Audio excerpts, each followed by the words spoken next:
পঞ্চগড় বিদ্যুৎ বিভাগ নেসকো জানিয়েছে জেলায় প্রতিদিন ২৮ মেগাওয়াট বিদ্যুৎ চাহিদার বিপরীতে বরাদ্দ মাত্র ১২ থেকে ১৪ মেগাওয়াট। দিনে তীব্র তাপদাহ, রাতে ভ্যাপসা গরমের সাথে ঘন্টার পর ঘন্টা লোডশেডিংয়ে অতিষ্ঠ পঞ্চগড়বাসী। আর পঞ্চগড় বিদ্যুৎ বিভাগ নেসকো জানিয়েছে জেলায় প্রতিদিন ২৮ মেগাওয়াট বিদ্যুৎ চাহিদার বিপরীতে বরাদ্দ মাত্র ১২ থেকে ১৪ মেগাওয়াট, যে কারণে লোডশেডিং দিতে বাধ্য হচ্ছে নেসকো। তেঁতুলিয়া আবহাওয়া পর্যবেক্ষণ কেন্দ্র জানায় গতকাল জেলায় সর্বোচ্চ তাপমাত্রা ছিল ৩৫.৯ ডিগ্রি সেলসিয়াস এবং সর্বনিম্ন তাপমাত্রা ছিল ২৬ ডিগ্রি।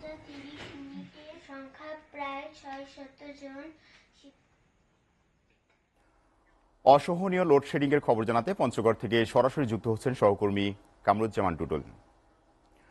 টুটুল, লোডশেডিং এর নিয়ন্ত্রণে কি বলছে স্থানীয় বিদ্যুৎ বিভাগ, জানাবেন। জি সোহেল, আপনাকে ধন্যবাদ।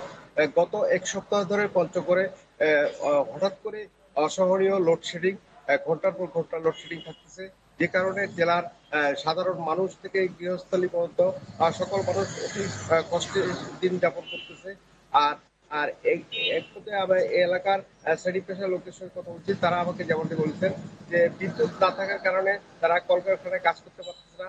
যারা বিদ্যুৎ চালিত কারখানায় কাজ করে তারা কিন্তু অতি কষ্টে দিনাবাদ করছে। এছাড়াও আমি এই মুহূর্তে রয়েছি পঞ্চগড় বিদ্যুৎ কথা বলেছি বিদ্যুৎ বিভাগের নেসকোর নির্বাহী প্রকৌশলী সত্যজিৎ দেব শর্মার সাথে। তিনি আমাকে জানিয়েছেন জেলায় প্রতিদিন ২৮ মেগাওয়াট বিদ্যুতের চাহিদার বিপরীতে বরাদ্দ পাচ্ছে ১৪ মেগাওয়াট, যে কারণে লোডশেডিং দিতে বাধ্য হচ্ছে তারা। আমি কথা বলছি তেঁতুলিয়া আবহাওয়া পর্যবেক্ষণ কেন্দ্রের ভারপ্রাপ্ত কর্মকর্তা রাসেল শাহের সঙ্গে।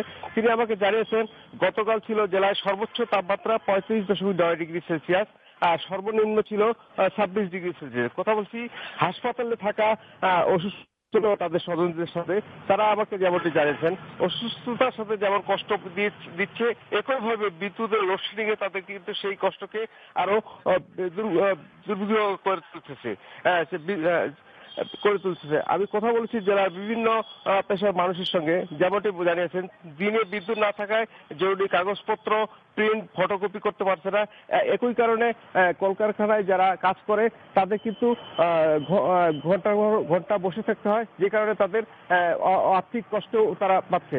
এই ছিল আমার কাছে পঞ্চগড় থেকে সোহেল। আপনাকে ধন্যবাদ।